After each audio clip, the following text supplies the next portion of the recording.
Ayan, lakay. Nandito ako sa Chinese Gen. Sinama ko sa nagpa-check up. Ayan, Chinese.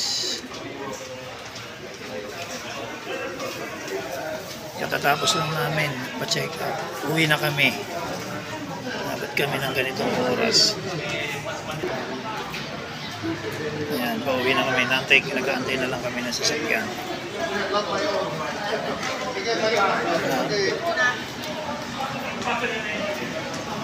Inaantay na namin yung sasakyan namin. Pauwi na kami. Katatapos lang namin dito sa Chinese Gym.